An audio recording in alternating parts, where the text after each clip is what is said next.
همسفر می شویم تا آرامی خداوند عشق با رادیو آوای مهر.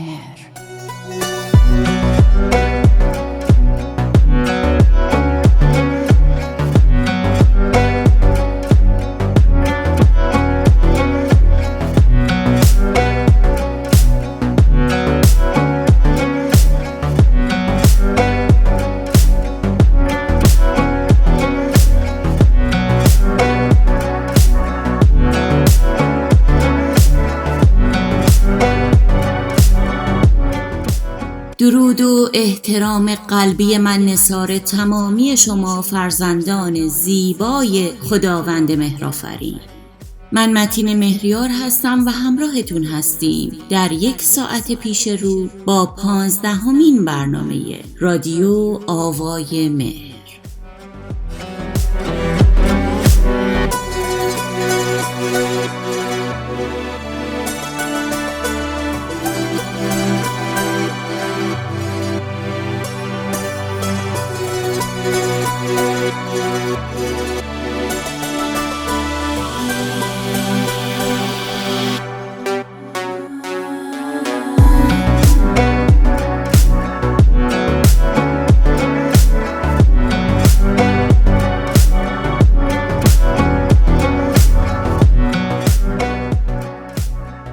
دوستان و همراهان عزیز، با مهری برخاست از اعماق دل بهتون خوش آمد میگم به برنامه 15 رادیو آوای مهر که امروز با حضور کشیش فهیم معینی و با گفتگو در باب عشق راستین اجرا خواهد شد. کشیش فهیم با وجود اینکه کسالت دارند و با وجود اینکه ما آماده بودیم برنامه این هفته رو به جهت کسالت ایشون به تأخیر بندازیم، ولی ایشون با نهایت مهر و بزرگواری برای پاسخگویی به سوالات من حاضر شدند و این حضور گرمشون 100 چندان بیش از پیش ارزشمنده و نشون میده که چقدر شما عزیزان جان رو دوست دارند. کشیش فهیم، درود خداوند بر شما. صحبت امروز رو با شنوندگان ما آغاز بفرمایید. با دمی سرشار از عشق و سرور، با دلی لبریز از شادی و شور، در زمانی که زمستان آخرین قدم‌های خودش رو از باغ زمین بیرون گذاشته و بهار چهچه زنان پیروزی را با آمدن گل و گلزار اعلام میکنه، من هم دوست دارم که این عید کهنسال رو، این بهار رو به شما عزیزان تبریک بگم. ممنون هستم از خانم دکتر که اجازه دادم من در کنار شما باشم تو این ایامی که باید پر از شادی و مهر باشه و امیدوارم با این صحبت‌ها، این گفته شنودها، این تعلیم‌ها ما بتونیم کام شما رو شیرین کنیم و باعث بشیم که واقعاً زخم زندگی شما شفا پیدا کنه، باعث بشیم که شما هم در یافتن شادی واقعی، شادی که حتی با آمدن زمستان تموم نمیشه، بلکه در روزهای تنگ زندگی میتونه راهنمای زندگی شما باشه. بله، ما این گفته شنودها رو از روی کتاب مقدس با افکاری که پر از ایمان به حقیقت هست برای شما به ارمغان آوردیم، به عنوان عیدی میخوایم به شما بدیم و باز هم تشکر میکنم. امیدوارم که برکت بگیرید. به به، طبع لطیف و شاعرانه و دل دریایی شما با این آغاز دلنشین لو رفت برادر فهیم عزیز. بسیار ازتون ممنونم به خاطر این حسن شروع سرشار از مهر و دوستی و راستی. همونطور که شما و همه شنوندگان ما مستحضرید، اصل و اساس برنامه ما بر موضوع عشق استواره و تمام مباحثی که در این برنامه مطرح می‌کنیم به منظور روشن کردن مسیر ما به سوی عشق راستین طراحی میشن. من در برنامه‌های قبلی سعی کردم تا اونجایی که بضاعت علمی و ایمانی من اجازه میداد وارد این بحث بشم و مقدماتی رو در باب عشق با دوستان مطرح کنم. و حالا حضور شما کشیش فهیم فرصت غنیمتیه که بتونیم از زاویه دید یک خادم با تجربه کلیسا وارد کتاب مقدس بشیم و مسیر عشق رو به کمک کلام خداوند پیدا کنیم. در ابتدای این گفتگو میخوام ازتون بپرسم که تفاوت عشق راستین که قطعاً همون عشق خداونده و همون عشقیه که در کتاب مقدس در موردش صحبت میشه با عشقهای دروغین و زودگذر که انسانها دائما تجربه میکنند چیه؟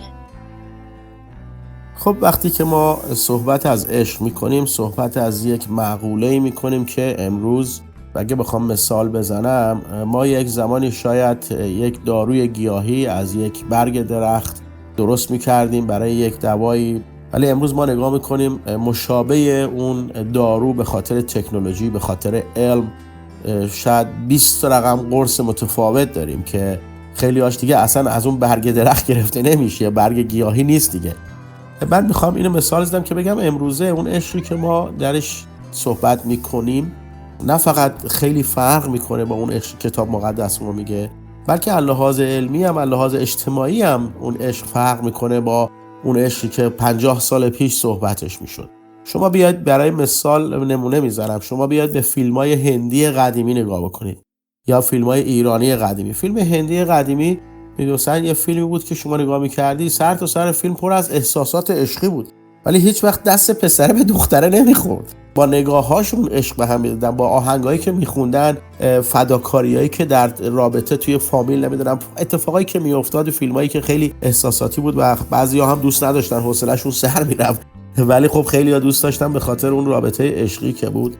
ولی امروزه شما یه فیلم لاو استوری می‌خوای نگاه کنی بیشتر تو رخت خوابه، یعنی اصلا فیلم لاو استوری رو شما دیگه نمیتونی با خانواده بشینی با بچه‌ها فرزندات نگاه بکنی، یه حالت میدونی کامفورتیبل نیستی، احساس راحتی نمی‌کنی. چرا؟ چون اصلا زمینش فرق می‌کنه. بلکه نه فقط فیلمایی که عشقی باشه، فیلمایی که لاو استوری، من به انگلیسی بهش میگیم لاو استوری، فیلمای لاو استوری، بلکه همه فیلمی رو الان سعی کردن برای که بتونن اسپایسش بکنن، بتونن ادویه‌شو زیاد بکنن که خیلی خوشمزه بشه، خوشبین بشه، طرفدار پیدا کنه. توی همه فیلم‌ها یک رابطه جنسی هستش و سکسی هستش و این رو خیلی ها عشق میدونن متاسفانه. پس عشق امروزه چهره‌های خیلی زیادی داره در جامعه ما که حتی در سنین متفاوت رنگش فرق میکنه. البته خیلی ها که خیلی فکر میکنن اوکی نه من دیگه عشق رو میشناسم، میان سراغ خانواده، مثلا خواهر، برادر، پدر، مادر، مثلا پدر فرزند رو حتما دوست داره، اونم یک نوع عشقه. عشقی که باهاش به دنیا میاد، عشقی که ذاتی، یعنی یک کشش که به طرف همدیگه هستش و اون دوست داشتن، اون احساس مسئولیت کردنه. و خیلی وقتا هم باز من یه مثال دیگه بزنم، خیلی وقتا عشق یه صورت ترحم به خودش میگیره.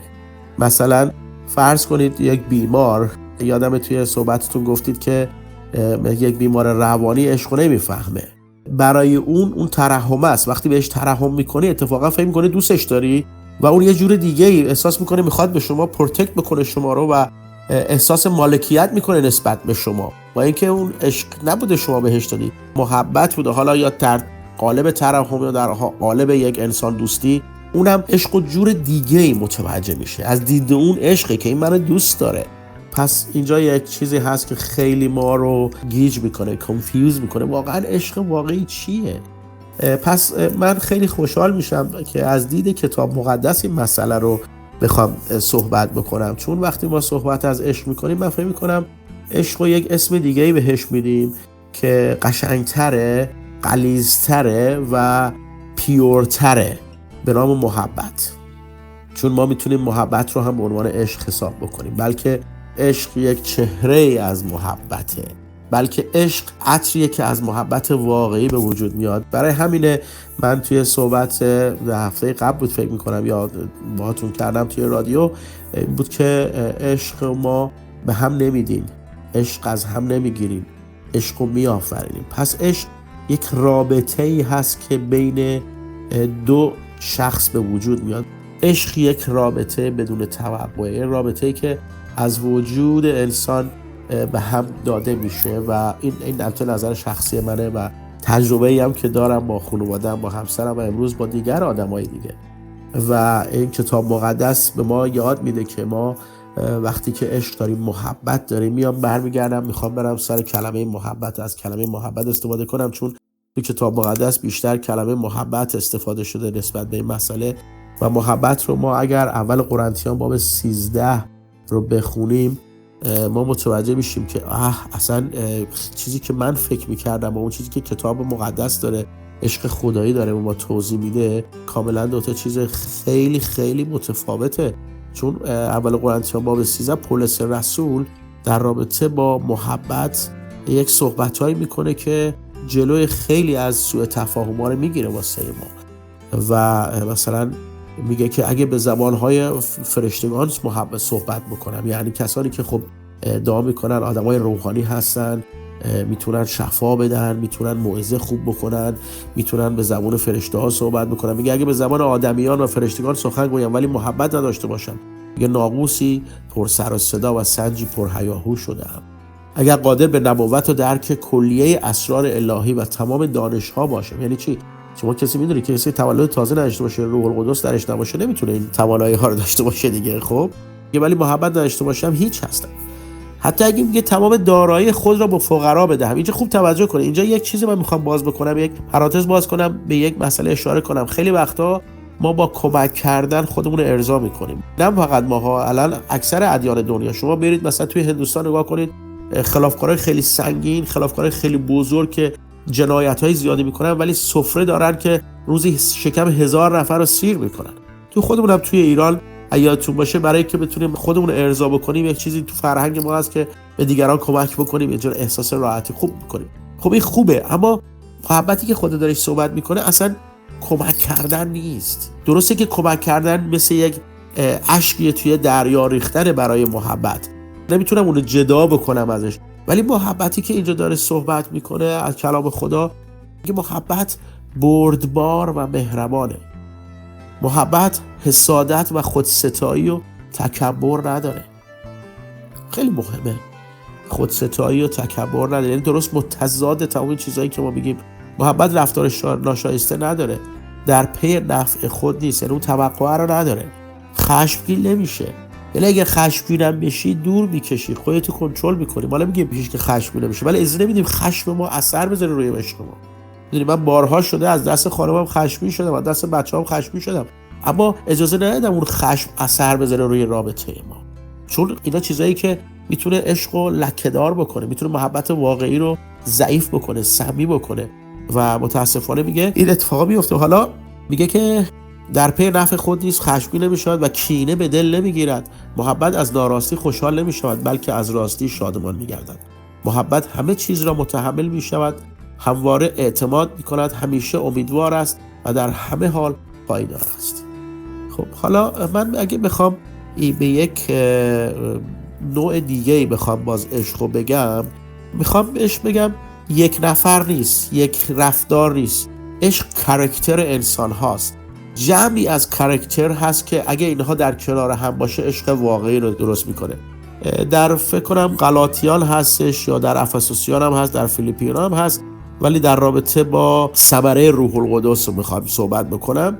من میگم بیایید یک میزی رو بگذاریم، یه میز غذاخوری که شما مثلا برای دور غذا میخواید دعوت بکنید چند تا مهمون، یا اگر فرض کنید یه پدر بزرگی فرزنداش دور اون میز بشینن، اگه اسم اون پدر بزرگ و محبت بذاریم، فرزندایی که دور اون میز میشینن، غلاطیان باب 5 میگه که محبت اون سر میز نشسته، اون میز اون اصله، بچه‌هاش خوشی، آرامش، بردباری، مهربانی، خیرخواهی، وفاداری، فروتنی، خویشتن‌داری. میگه اینها اعضای این خانواده محبت هست.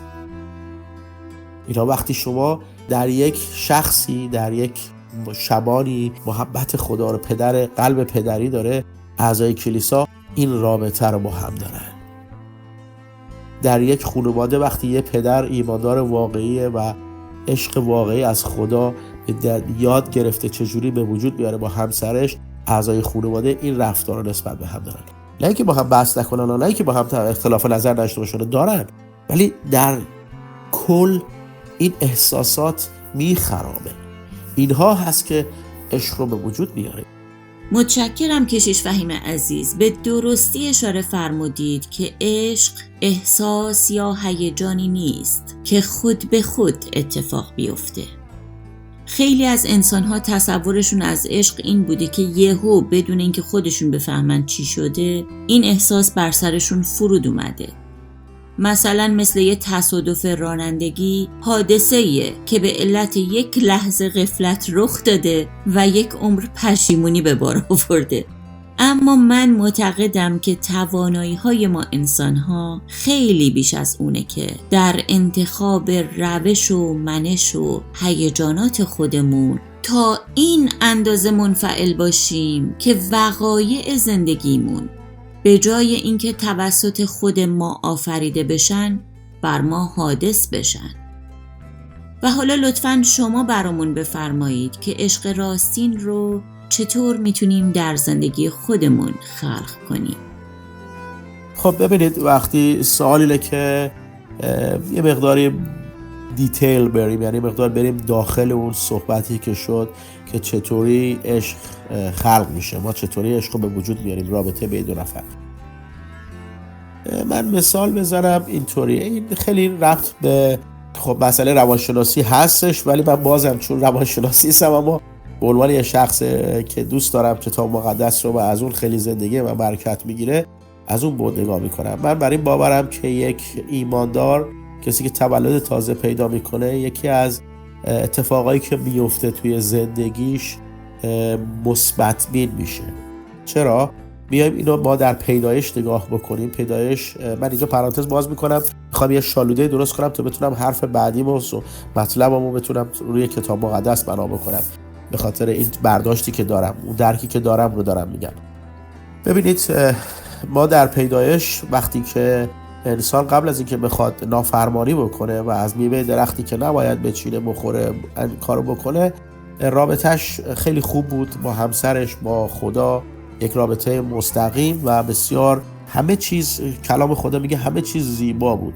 حتی میگه اون درختی هم که خداوند گفته بود ازش نخورید زیبا به نظر میاد، با اینکه یه درختی بود که میتونست باعث شکستن رابطه بشه و شد و منشأ گناه شد، اما انسان اون رو زیبا میدید، یعنی زیبا دیده میشد و همه چیز خوب بود. حتی این مسئله رو ما میدونیم، خب انسان اون موقع عریان بود و هیچ لباسی، پوشش لباسی نداشت و اون هم زیبا بود واسش و هیچ منفی فکر نمیکرد بهش. اما زمانی که نافرمانی کرد و اتفاقی که در نافرمانی افتاد، اولین اتفاق این بود که میگه انسان چشاش باز شد، من میگم چشاش منفی دید. یعنی اولین اتفاقی که افتاد دید لخته، اون زیبابینی به بدبینی تبدیل شد و شروع کردن از برگ درخت انجیر خودشون رو پوشوندن. بعد از اون دیگه شروع کردن حالا نه فقط منفی دیدن بلکه منفی پروراندن، تهمت زدن، کلا یک بار، یک دید، یک نیروی منفی در انسان به وجود اومد که متاسفانه در ذات انسان کاشته شد، متاسفانه که ما اونو ذات گناهکار میگیم. حالا به هر دلیل من توی تعلیمای دیگه صحبت کردم اون ذات در انسان هست، باید در کنارش حالا اگه این اسب سیاه یک اسب سفید که تولد تازه میشه و وقتی ما تولد تازه پیدا میکنیم به عیسی مسیح ما بیاریم، ما یک اسب سفید درونمون به وجود میاد شروع میکنه زندگی کردن که اون روح القدس هستش. پس اینجا یکی اتفاقی که باید بیفته، میگم باید بیفته، خیلی مهمه، اینا در کلاس‌های شاگردسازی باید گفته بشه، مثبت بینیه. حالا شما وقتی که یه نفر رو ببینی، بیا اینجا من پرانتز ببندم، خب بریم سراغ صحبت دو نفر. اصلا میخوام در رابطه عشق بین دو نفر صحبت بکنیم. اولین باری که همدیگر رو میبینن چه چیزی میبینن؟ از هم خوششون بیاد دیگه. حالا این تیپش قشنگه، اون چیشاش قشنگه، اون نمیدونم استایلش قشنگه، اون برخوردش قشنگه، هر کسی یک چیزی رو مثبت، خلاصه هر چی که دلش میخواد مثبت تو میخواد در اون شخص میبینه. یه مثالی بود داشتیم، بعضیا مثلا میدن زن شوهر با هم مثلا یا مرد زشته زله خوشگله یا زله زشته مرد خوشگله، مثلا میگن آقا علف باید به دهن بزی شیرین بیاد. خب مثال بود میزدن. پس ما وقتی که یک نفر رو میبینیم بار اول شروع میکنه خوشمون میاد، اونم همینطور نگاه ما میکنه، بیشتر چیزای خوب میبینیم برای هم دیگه. در ذهنمون چی میپرورانیم نسبت به دیگری؟ در ذهنمون نسبت به اون شخصی که خوشم اومده چیزهای خوب میپرورانم. حتی اتفاقایی که نیفتاده رو دارم بهش فکر میکنم که ای وای مثلا من اگه با این ازدواج بکنم، بچه داشته باشم، چیزهای خوب میتونم با این زندگیم خوب بشه. اون چیزایی که در ذهنم میپرورونم، همزمان اون شخصم برای بار اول اون چیزا رو داره ذهنش برای من، حالا ممکنه دقیقاً همه چیز به سهم نباشه ولی به هر حال داره چیزهای مثبت میپرورونه و این باعث میشه که هر دو با هم نزدیکتر بشن. دیت میذارن، همدیگه رو میبینن، صحبت میکنن، هر دفعه تو دیت میخوان شناخت بیشتر پیدا کنن.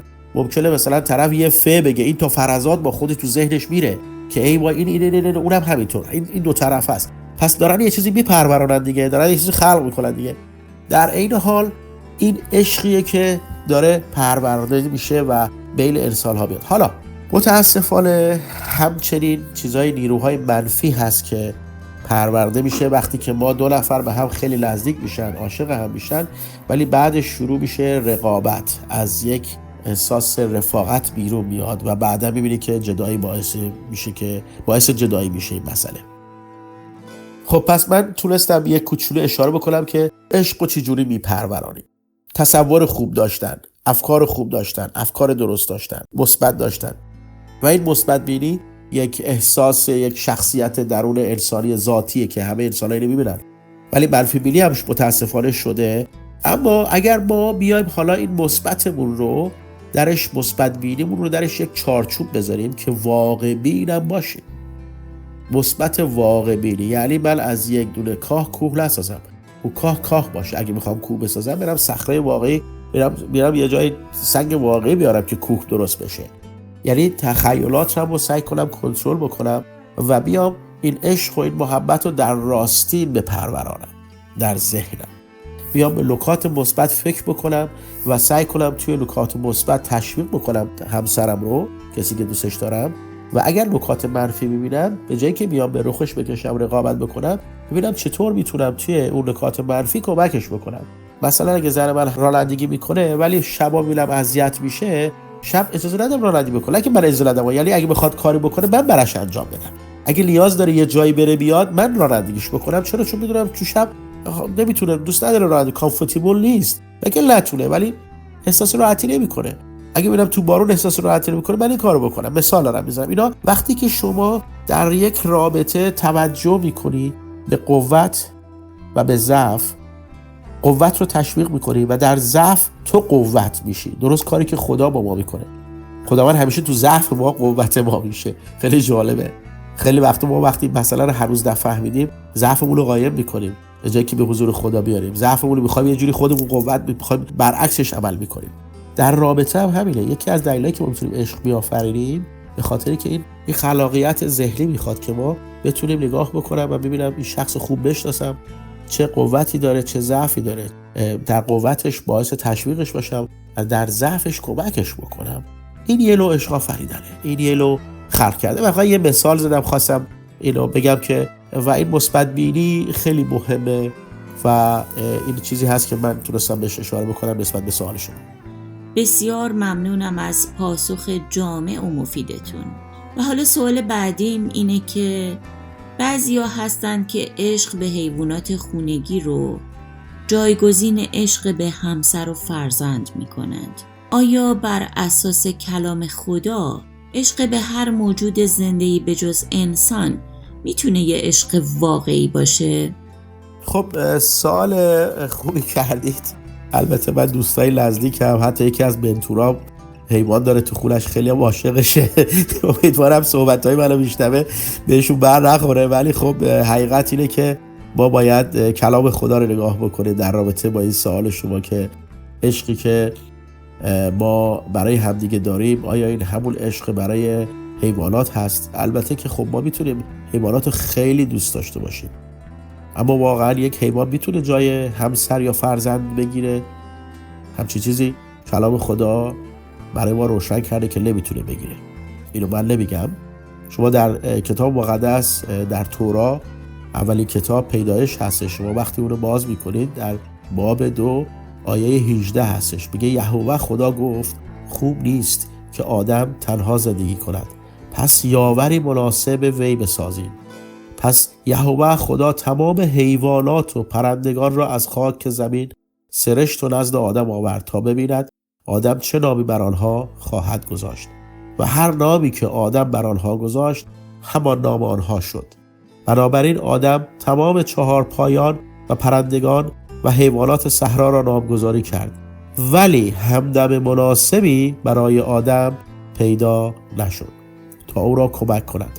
پس یهوه خدا آدم را به خواب عمیقی فرو برد و وقتی او در خواب بود یکی از دنده هایش را برداشت و جای آن را به هم پیوست. سپس از آن دنده زری ساخت و او را نزد آدم آورد.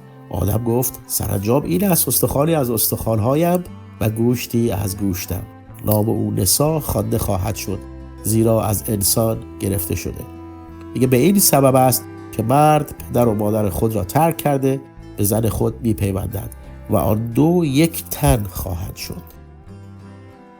این کلام خداست. برکت خدا و سلامتی خدا با خواننده و شنونده کلام باشه. پس من میخوام از این شروع بکنم. خیلی سریع، خیلی واضح، خیلی کوتاه. نه، نمیتونه حیوان جای انسان رو بگیره، اما خب انسان هایی که ممکنه که تنها باشن یا صاحب فرزند نشن، خب برای خودشون حیوانی بیارن که بتونن تنوع تو خونه هستش، برای ها زندگی هست دیگه، اونم زنده است. حالا خیلی ها پرنده بیارن، خیلی ها با گلدون خودشون رو ارضا میکنن. به هر حال انسان ها نیاز دارن که از تنهایی در بیان. یک خلایی است درون انسان که اون فقط جای خدا هست و اون خدا وقتی جای اون رو پر میکنه هست عشق واقعی بیافرینه. اما شما میتونی با تشنگی تو با پپسی هم رفع بکنی، میتونی با آب میوه هم رفع بکنی. اتفاقا خیلی رنگین‌تر و خیلی میبینی امروزه اصلا سگ شده کلاس، برای فشن شده. اکثر ایرانی‌ها که میان بیرون یه بعضشون خوب باشه، اولین کاری که میکنن همزمان که ماشین خوب میخرن یه سگ هم میخوان، یه سگ خوشگل بخرن تو ماشین بغلشون باشه، کلاسشونه. بعدم خب شما وقتی که بغلت باشه عادت میکنی، بعد آدم تنوع میشه. به هر حال دلایل زیادی هست. البته میگم خواهش میکنم، من خواهی میکنم از تمام کسانی که حیوان دارن این سوء تفاهم نشه. من خودم هم دوست داشتم، سگ داشتم توی منزلم، توی پاکستان سگ داشتم، توی کانادا اومدم تا وقتی مجرد بودم سگ داشتم، ولی همسرم چون مشکل داره با حیوانات پس بنابراین نتونستم دیگه سگ بیارم. البته بعد از اون بچه‌ها اومدن خیلی کوش اصرار کردن، پس ما یه خونه بزرگ که من خریده بودم توی حیاط براش یه سگ گرفتم، جرمن شپر، ولی تو نمیتونستم بیاریم، ولی بیرونم جوری براش درست کردم، حتی بخاری گذاشتم توی اتاق سگ که خوب چون میگم خودم دوست داشتم. یکی از ورزش‌های خوب من با سگ بود، هر شب ساعت 11-12 میرفتم تا 2 فقط با سگ میدویدم میومدم. میدونی یعنی هم تنوع بود، هم علاقه بود، هم خوب بود، خیلی دوست داشتم. اما وقتی که بیام صادقانه نگاه بکنیم به این مسئله، بیایم خودمون رو گول نزنیم از اینکه ما توهین نمی‌کنیم حیوان دوستی. اصلا حیوان خود برای انسان آفریده شده. اصلا ما می‌بینیم که خدا همه دنیا رو برای انسان آفریده. ما مدیر این دنیا هستیم، یعنی مدیر. حتی ببین شما اگه بخوایم نگاه کنیم، یه پرانتز میخوام باز کنم اینجا، یک تعلیم متفاوت بدم در رابطه با، یعنی از یک موضوع دیگه در یک موضوع دیگه. ببینید انسان شبیه خدا آفریده شده و خدا او رو در کار خلقت شریک کرده. ما انقدر به خدا باید نزدیک باشیم، انقدر باید خدا رو بشناسیم، دوست داشته باشیم، انقدر باید با خدا رو راست و صادق و رابطه نزدیک داشته باشیم، چون ما در کار خلقت شریک خدا هستیم. ما مدیر این دنیا هستیم. دنیا برای ماست، ما برای دنیا نیستیم. انسان‌ها همه زندگیشون می‌ذارن که دنیا به دستشون بیاد. با اینکه اشتباهه. همسرشون رو نمیدونم، بچه‌هاشون رو، خیلی چیزا رو شما می‌بینی قربانی می‌کنن که دنیا به دستشون بیاد. لا عمدن این کارو نمی‌کنن. مثلا همسرش ایران ول کرده یا خودش اومده اینجا کار بکنه که می‌خواد زندگی برای زن بچه‌اش بسازه، یا زن بچه‌شو فرسته ایران، از اونجا پول می‌فرسته که آقا بچه‌های من مثلا اینجا راحت باشن. بابا یک زن همسرش رو میخواد، بعدا پول جیبش رو میخواد. یک زن واقعی، یک بچه اول حضور پدر یا مادرش رو میخواد، بعدا پول تو جیبش رو میخواد. اینا چیزایی که وقتی ما نظم در افکارمون در زندگیمون در روابطمون نداریم، هر چیزی رو جای خودش قرار نمیدیم، ارجعیت رو نمیشناسیم، اون موقع هست که خب فاجعه میشه. اون موقع هست که دیگه اصلا شما دیگه واقعا سگتو مثل بچه میدونی. اون موقع دیگه واقعا شما سگتو مثل یک همسر میدونی و این قشنگ نیست. این کار خوبه که سگ داشته باشیم، اصلا داشته باش، باهاش هم اشغال کن، ببر بیا، باهاش برس، اصلا هر کاری میخوای بکن، ولی جای بچه رو نمیگیره. هم چیزی رو من نمیتونم قبول بکنم. یعنی کلام به من اجازه نمیده و خود من وقتی درک میکنم میبینم که هم چیزی نیستش. اما محبت باید کرد. میدونی هر چیزی جای خودش باشه، هر چیزی برای خودش باشه، هر چیزی وقتی جای خودش قرار میگیره تصویر زیبا هست. مثل یه پزله. این دنیا مثل یه پزله. اگر هر چیزی جای خودش قرار بگیره تصویر روشنه، واضح هست و اون روشن و تصویر واضحی که خدا برای ما داده، اون نقاشی که برای دنیا کرده، خیلی زیباتر از اون چیزی هست که ما خودمون درست میکنیم. بله برادر فهیم، کاملا درسته. البته من هم اطمینان دارم که هنوز خیلی ها هستند که در مواجهه با چنین سخنانی مقاومت می کنند، حتی اگر اینها کلام خداوند باشه.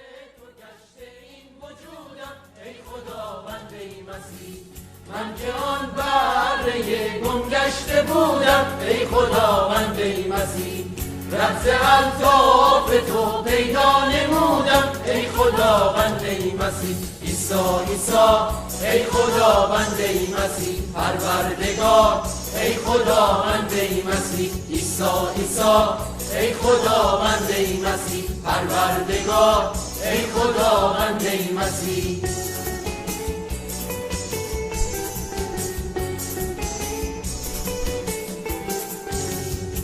گناه مرا بر جان خریدی ای خداوند ای مسیح، با صلیبی که بر دوشت کشیدی ای خداوند ای مسیح.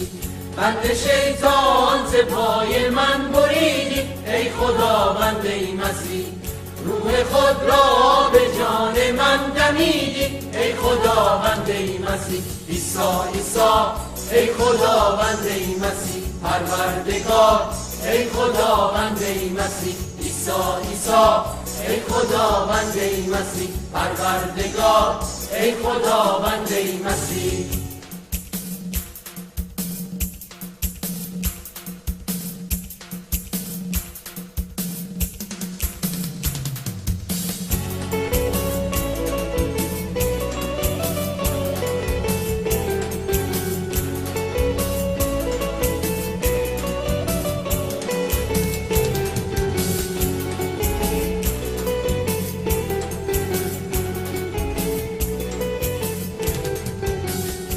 در قلب خود بر تو گشودم ای خداوند ای مسیح، پر ز روح تو گشته این وجودم ای خداوند ای مسیح.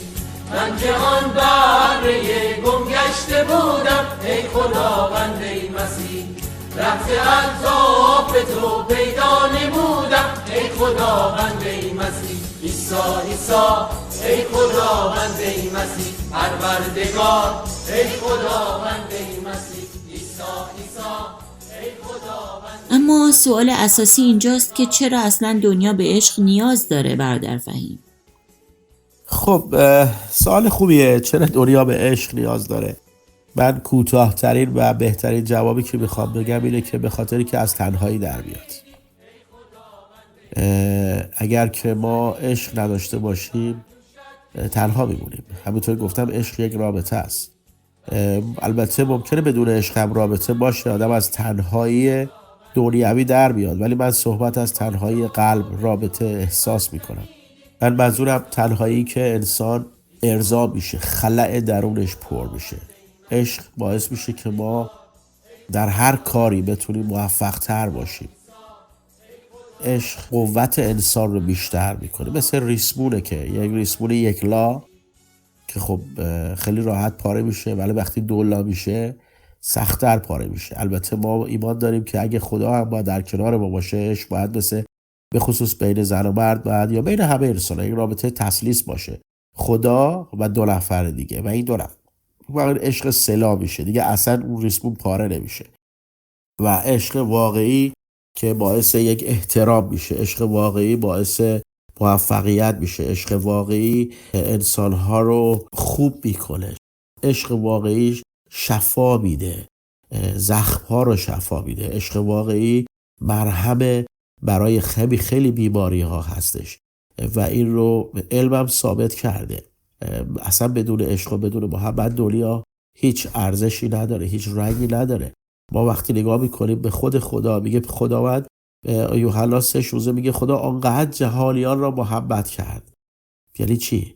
یعنی محبته که خدا باعث میشه فیض بشه. میگه تنها فرزند خودش رو داد تا هر کی به او ایمان بیاره هلاک نشه بلکه حیات جاودانه پیدا کنه. پس با عشق که ما حیات جاودانه پیدا میکنیم. عشق انسانها رو نجات میده.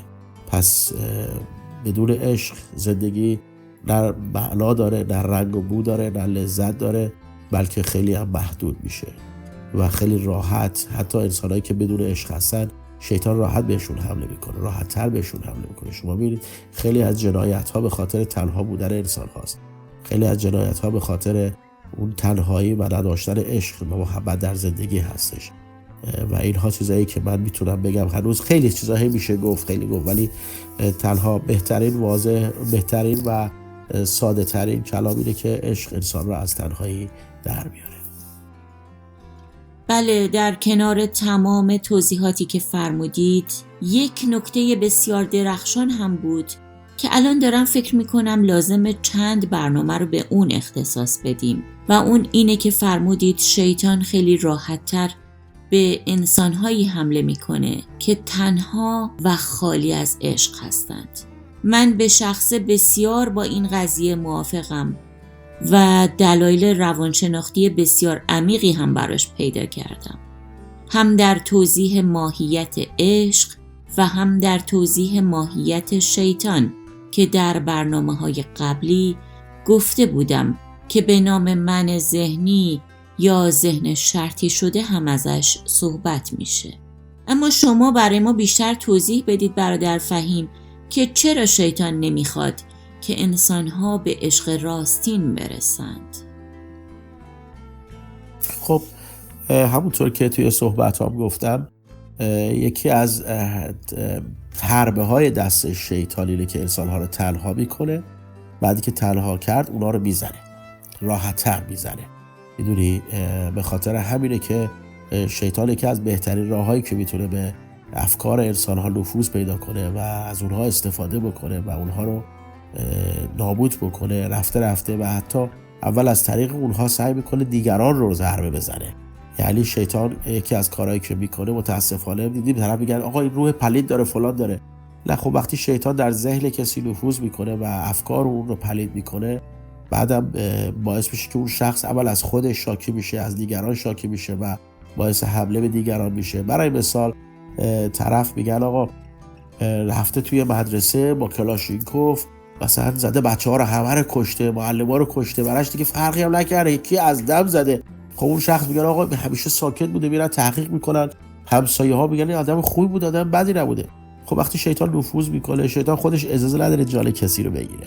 شخصا هیچ فرشته‌ای نمیتونه جان کسی رو بگیره، خدا این اجازه رو نمیده، ولی نفوذ پیدا میکنن از طریق انسان‌ها دیگران رو میکشن. بعد خودش هم کشته یا که اومدن پلیسا زدن کشتنش دیگه، یعنی نابودی. پس انسان یکی از ضعفاش میتونه نداشتن عشق باشه و شیطان خیلی راحت عشقا رو از دل همدیگه در میاره، فکر منفی میآفرینه در افکار نسبت به همدیگه و اون سعی میکنه انسان رو تنها بکنه تا بتونه به انسان حمله بکنه. فکر میکنم خیلی مهمه بهش توجه بکنیم. نداشتن عشق ما رو فراجایز میکنه. انسان‌هایی که تنها هستن خیلی زود شکن میشن. انسان‌هایی که عشق تو زندگیشون نیست راحت‌تر میشه، نابود میشن، ناامید میشن. پس عشق خیلی مهمه. انسان‌هایی که عشق تو زندگیشون نیست جایگاه عشق و کینه و نفرت میگیره و اون باعث میشه که انسان‌های سالمی از درون نباشن. عشق باعث میشه اگه عشق واقعی درون انسان نباشه، انسان مجبور خودش رو پشت ماسک‌ها، پشت نقاب‌های مصنوعی قایم بکنه که خودش رو آدم خوبی نشون بده، آدم پرمحبتی نشون بده، ولی درونش مثلا طرف میگه خنده تلخ من از گریه غم‌انگیزتر از نمیدونم از این شعرهای شاعرانه و فلان صحبت میکنن. خب اینا خودشون هم نمیدونن چی دارن میگن، اگه میدونن هم نمیدونم واقعا چه فکری میکنن. اینا چیزایی که باید ما بهش توجه بکنیم، رو احساساتمون صحبتایی که میکنیم و میشنویم واقعا چه ریشش از کجا میاد و چی هستش. پس میتونم حالا بازم اگه بیشتر در زاویه متفاوت توضیح بخواید اگه بتونم در خدمتم. بسیار ممنونم ازتون کشیش فهیم عزیز. به نکته اشاره کردید که از دید من شاهکار بود و اون این که انسان‌ها در نبود عشق خودشون رو پشت نقاب‌ها و ماسک‌ها مخفی می‌کنند. اگر اشتباه نکنم اولین روانشناسی که به طور علمی به مسئله نقاب‌های ما انسان‌ها اشاره کرد کارل گوستاو یونگ بود، شاگرد فروید، و از اون موقع شناخت این نقاب‌ها روانشناسان رو وارد بخش حیرت انگیزی از وجود انسان‌ها کرده.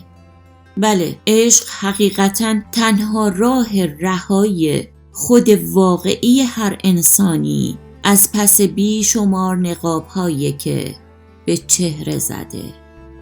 و حالا لطفاً بفرمایید که همسران چطور میتونن از عشق خداوند یاد بگیرند که بین خودشون عشق رو خلق کنند. ببینید، رابطه همسران خیلی مهمه که ما توجه بکنیم. یک رابطه روحانی باید باشه و یک رابطه دنیوی. که رابطه دنیوی مهمه اونو در نظر بگیریم. یعنی خیلی وقتا ما ببینیم که رابطه روحانی هستش ولی رابطه دنیوی خیلی کم رنگه. خب این در ایماندارا خیلی دیده میشه، ولی در غیر ایماندارا رابطه روحانی نیست، رابطه دنیوی هست. ولی چون رابطه روحانی نیست، رابطه دنیوی باز خیلی زود شکننده است، خیلی میشه خیلی سریع متاسفانه زیر حمله قرار میگیره و زیر حمله رقابتی قرار میگیره به جای رفاقتی و این جایگاه ها جاشون تصویرهای تیکه‌های پزل جای خودشو عوض میکنه. ولی ما باید این مثلا خیلی بهش توجه بکنیم، هم رابطه روحانی هم رابطه دنیوی. مثلا رابطه روحانی خیلی خوبه زن و شوهر دست همو بگیرن با هم روزی یه بار دعا بکنن. خیلی خوبه که برای همدیگه دعا بکنن در نبود همدیگه. خیلی خوبه که بدونی این خیلی مهمه، خیلی به نظر من خیلی اثر میذاره توی رابطه ها.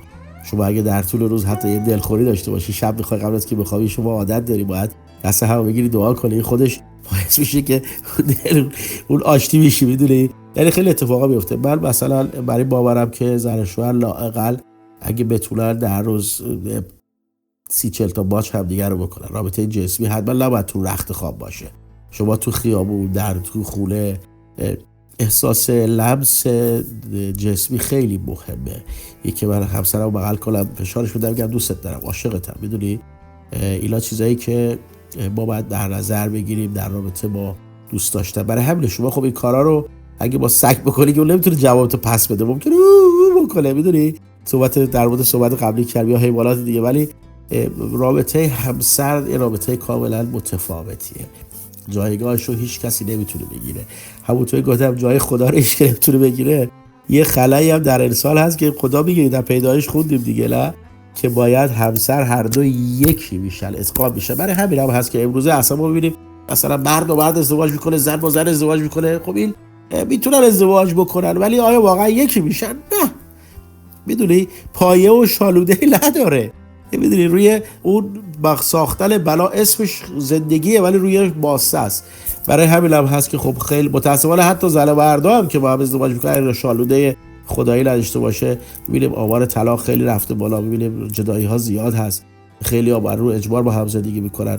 پس ما باید بدونیم که عشق داشتن نسبت به هم دیگه، ما باید بدونیم که همدیگه رو دوست داشتن، ما باید بدونیم که رابطه روحانی و دنیوی بالانسش رو نگه داریم. مثلا طرف میگه من بذارم بگم دوست دارم پررو میشه. خب این چه حرفی داری میزنی آخه؟ یعنی چه آخه؟ این چه دوست داشتنیه؟ اصلا پررو شده منظورت چیه؟ پس هنوز مثلا نفهمیدی آقا ازدواج چیه که تو این حرفو میزنی؟ اگه معنی ازدواج رو میفهمیدی چه حرفی نمیزدی؟ میدونی اینا بعضی وقتا بعضی چیزایی که بعد از آدمایی میشنوی که مثلا برای خودشون ادعا میکنن صاحب نظرن، صاحب کلامن، میدونی. خب اینا چیزایی که آدم افسوس میخوره، میبینه که فرهنگ سمی ما متاسفانه باعث شده که ما این جدایی ها، این اتفاقا، این احساس های منفی نسبت به هم حتی در بین عزیزانی که خیلی همو دوست دارن به وجود میاد.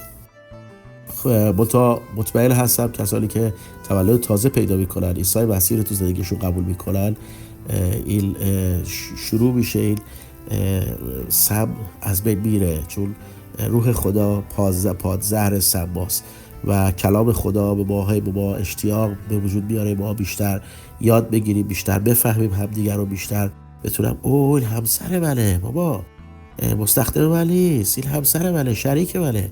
تازه من اگه مرد باشم فکر میکنم من از خاک سرشته شدم، این از دنده من اومده بیرون، تازه این از خاکم سرشته نشده. یعنی اصلا میدونی وقتی ما به کلام خدا توجه میکنیم، وقتی کلام خدا رو میخونیم، خیلی از پازل حل میشه، خیلی از علامات سوال حل میشه، خیلی از، ولی واقعا اگه با عشق، با محبت، با این امید بخونیم، با تشنگی که خدا با ما صحبت کن، خدا منو بنا کن، کلام خدا ما رو بنا میکنه و برای ما نشون میده.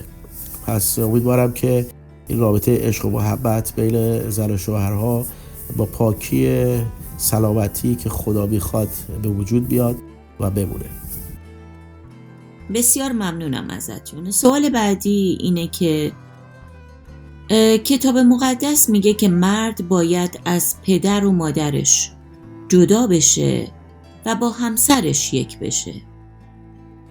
این یگانگی بین زن و شوهر یعنی چی و این یگانگی چطور ایجاد میشه؟ ببینید کلام خدا میگه که زن و مرد یکی میشن.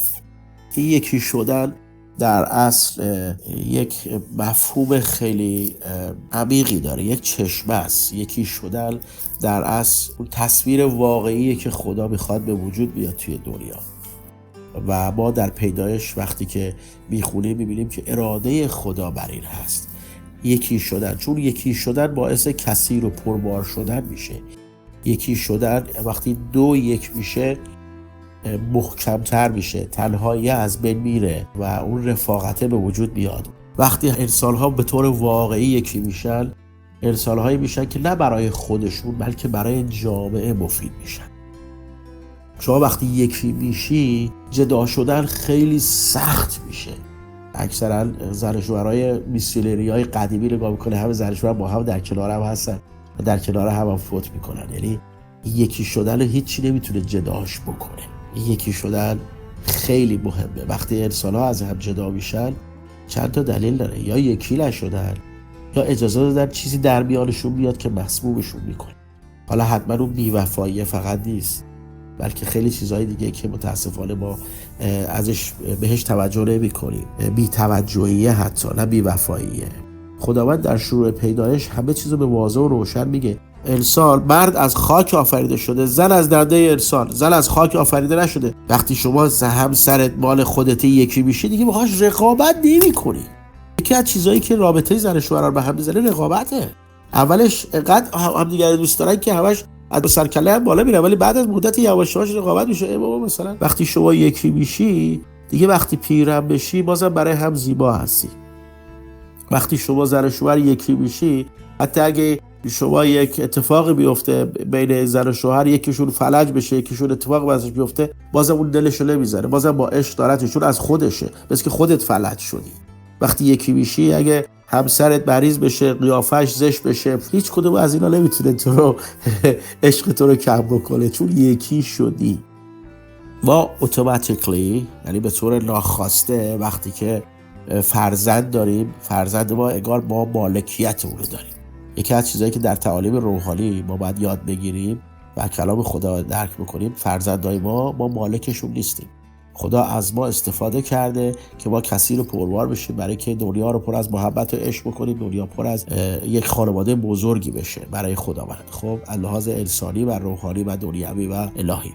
پس حالا این احساسی که به وجود میاد، اون احساس میتونه غلط دیده بشه. برای مثال من دیدم مثلا توی یه عروسی بود، مال عرب ها بود، دیدم تو عروس نشسته، بعد نماده میاد همش دوربر مادرشو برمی‌داره، نمیدونم بغل میکنه، مادرشو میاره وسط. بابا مادر تو یه روزی عروس بوده، اون لذت عروسی رو برده، الان نوبت زن توئه، خداوند دختر تو زندگی تو برده، زن توئه، الان اینه که باید گل مجلس باشه، نه مادر تو. مادر تو جای خودشو داره، احترام خودشو داره، ولی تو با این کار قشنگی نمی‌کنی. ببین شما داری یکی رو میبری پایین که یکی دیگه بیاد بالا. شما اگه دوست داری دوتا رو ببری بالا میتونی ببری بالا، فرق میکنه، ولی وقتی یکی رو بیاری بالا یکی دیگه میره پایین کار قشنگی نیست. الان عروسی توه، عروسی همسرته، پس تو باید همسرت رو گل مجلس نشون بدی، نه مادرت رو، نه پدرت رو. اینا سوء تفاهمی که خدا خب انسان میشناسه، خدا انسان میدونست، خدا همه این احساسات و همه این مسائل رو میدونست. لاخواسته ما متعلق به پدر و مادرمون خودمون میدونیم. متاسفانه یکی از دلایل جدایی خیلی از ازدواج‌ها به خاطر دخالت یا محبت پدر و مادر در زندگی فرزنداشون هست. باید همونطور گفتم باید هر چیزی جای خودش قرار بگیره. شما همسرت اونه که با تو میمونه، اونو با تو یکی میشه. پدر مادر تو با تو یکی نیستن، پدر مادر تو با هم یکی هستن. خواهر برادر تو با تو یکی نیستن، خواهر برادر تو در کنار هم که هستن اونا ازدواج میکنن با کسای دیگه یکی میشن. محبت باید باشه، نباید منظور جدایی، ناراحتی و رابطه ها قطع شدن نیست. مسئله اینجاست که شما ببینید یکی شدن با همسرت میشی، نه با پدر مادرت. این خدا اینو میگه که همسر تو جای خودش رو داره، پدر مادر تو نباید جای همسرت بگیرن، اونه که با تو یکی میشه. با خانمم 25 ساله با هم زندگی میکنیم، باور کنید اینقدر بیشتر از 100 برابر بیشتر از روز اول عاشق همیم، به خاطر که اجازه ندیم هیچ کسی جای ما رو بگیره. نه پدر مادرمون تونستن جای عشق منو بیان، نه پدر مادر من. اونا رو هم دوست داریم، بهشون احترام میذاریم، ولی جای خودشون هستن. پس خیلی مهمه سعی کنیم هر چیزی رو جای خودش قرار بدیم که اگه بازم گفتم تصویر خوب، تصویر زیبا، واضح و روشن در بیاد. حقیقتاً بسیار ضرورت داره که تمام همسران این آموزه های کتاب مقدس رو آویزه گوش کنند تا به اوج سعادت و کامیابی و لذت در زندگی مشترک دست پیدا کنند. اشاره خیلی درستی فرمودید به خادمان حقیقی خداوند که میبینیم چطور با همسرانشون به عشق و یگانگی رسیدند. همین الان وقتی در فضای مجازی سیر میکنیم میبینیم که خادمان کلیسا همگی عکس‌های 2 نفره با همسرانشون رو در پروفایلشون یا در صفحاتشون میذارن و وقتی به چهره‌هاشون در این عکس‌ها نگاه میکنیم به وضوح عشق و یکدلی و یگانگی رو در چهره‌هاشون میبینیم و عشاقی که به این یگانگی میرسند هرگز به هیچ دلیلی نمیتونن از هم جدا بشن. خیلی ها ادعای عشق و عاشقی کردند و خواهند کرد، اما یگانگی تنها محکیه که عشق راستین رو از تمام عشقهای دروغین جدا میکنه. حالا سوالی که میخوام ازتون بپرسم اینه که رابطه سلامت روان با عشق و ازدواج چیه و برای خلق و تجربه عشق سلامت روان تا چه حد ضرورت داره؟ آیا شما کسی رو میشناسید که مشکل روانی نداشته باشه؟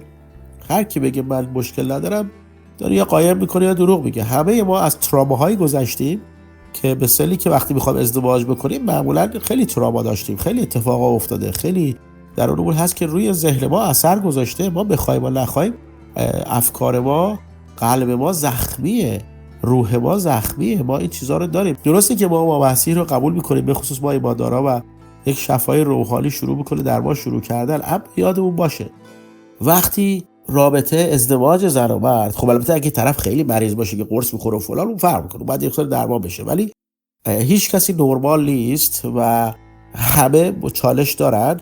اما وقتی که ما ازدواج میکنیم، ازدواج واقعی شالودش در خداوند باشه، بعضی از زخم‌های ما توسط اون به وجود آمدن عشق شفا پیدا میکنه. یادمون باشه خیلی از زخم‌ها هست که بعد از ازدواج شفا پیدا میکنه. به خصوص من میتونم بگم توی خانم‌ها خیلی بیشتر هست که از داداششون، از عموشون، دایشون، به خصوص تو فرهنگ ما که از گذشته مسلمان اومدیم همه زور بودن. یعنی طرف پسرمو تا، ولی چون تو دختری به تو زوره، میتونه تو خیابون تو جلوت بگیره، تو گوشت هم بزنه که چرا اینجوری راه میری، چرا اینجوری پوشیدی، مثال دارم میزنم. این متأسفانه فرهنگ سقمی ما این بوده. خانومه از زخمیه، از پدر و برادرش جدا میکنه، خیلی اصلا ازدواج میکنه که فرار بکنن از خونه. حالا اگر شما واقعا یه همسر خوب داشته باشی، یک همسر ایماندار داشته باشی، اون زخم‌ها شفا پیدا میکنه. دید شما نسبت به آدم‌ها عوض میشه، نسبت به مردها عوض میشه. قبلش ممکنه مردا رو دوست داشته باشی. من میتونم به جرئت بگم دلیل، یکی از بزرگترین دلایلی که خیلی از خانوما گی میشن، جوی LGBT میرن، به خاطر زخمایی که از مردها خوردن. نفرت دارن، میترسن از مرد و این درشون شک گرفته و بعد میگن نه ما اصلا دیگه راحت‌تر، کامفورتبل‌تر در رابطه‌شون، بیشتر اون رابطه جسمی هست که براشون بولد شده و اونم تا وقتی جوونن بولده دیگه. اون دیگه رابطه وقت در پیری دیگه بولد نیست دیگه، نمیتونه جای چیزی نمیگیره. به خاطر همینه که ازدواج باید بین زن و مرد باشه. ولی از نمیخوام از موضوع خارج بشم، اینه که بعضی از زخم‌ها هست که در بعد از ازدواج اگر درست باشه، سالم باشه و مشاور خوب باشه، شفا پیدا میکنه. حتی اون ازدواج باعث میشه که شفا پیدا بکنه. این نظر یه من هستش. البته بسیار متشکرم کشیش فهیم عزیز. بله باهاتون موافقم که همه ما آسیب دیده هستیم و سلامت روان به طور مطلق در هیچ انسانی وجود نداره. دیدگاه شما در زمینه نقش یک ازدواج درست در درمان زخم‌های روانی بسیار جالب و البته قابل تأمله. به نظرم این مسئله‌ای که هنوز جای بررسی و تجزیه و تحلیل داره. لازمه ببینیم آسیب‌های روانی تا کجا مانع ازدواج و خلق عشق میشن و از کجا به بعد این امکان رو دارند که در بستر عشق و ازدواج درمان بشن. و نکته مهمی هم که بهش اشاره فرمودید این بود که مشاوره گرفتن در طول زندگی زناشویی کمک بسیار زیادی به بهبود این زخم‌ها میکنه، در حین اینکه زن و مرد با هم و در کنار هم هستند. و حالا سخن پایانی این هفته رو با شنوندگان ما بفرمایید. خب عزیزان دل، به آخر این برنامه رسیدیم. البته آخر این قسمت از برنامه. اینطور که معلومه، نمیدونم خانم دکتر چه دعایی خونده که حسابی نظر من رو جلب کرده برای گفتگو با شما عزیزان. خوشحال هستم که از این طریق صدای من به گوش شما، به گوش دلهای شما میرسه. امیدوارم اینطور باشه، چون هدف اینه که ما همدیگر رو بنا کنیم. پس اگر لطفاً نظری دارید، نقدی دارید، پیشنهادی دارید، خوشحال میشیم بشنویم. لطفاً پیام بفرستید برای ما، بگذارید که ما هم صدای شما رو بشنویم تا این گفتگو دو طرفه باشه. به هر حال امیدوارم باز همین ایام به کامتون شیرین باشه، قلب‌های شما سرشار از شادی خداوند. یادتون باشه خداوند شما رو دوست داره، ما هم همینطور.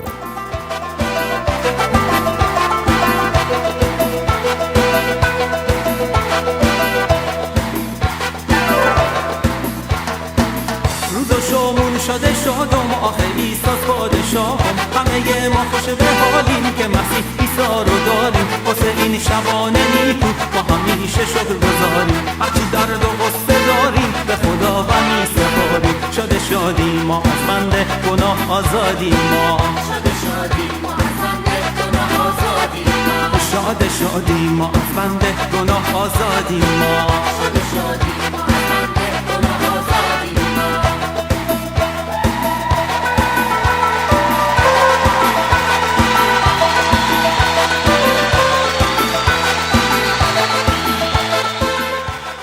دوستان و همراهان عزیز، حضور شما همیشه برای من مایه مباهات و خوشی بسیار بود و حالا که کشیش فهیم معینی رو هم در کنار خودمون داریم، این مباهات و این خوشی باز هم بیشتر شده. ایمان دارم مهری که بین همه ما جریان داره مهر بی بدیل خداوند عیسی مسیحه و ایمان دارم که همین مهر تابنده یاران و همسفران بیشتر و بیشتری رو به جمع ما اضافه خواهد کرد. نظرات و راهنمایی های شما چراغ راه ماست، ما رو از این نور بی بهره نگذارید. تا برنامه هفته آینده شما رو به نسیم بهاری، شکوفه های زندگی و مهر تابنده میسپارم.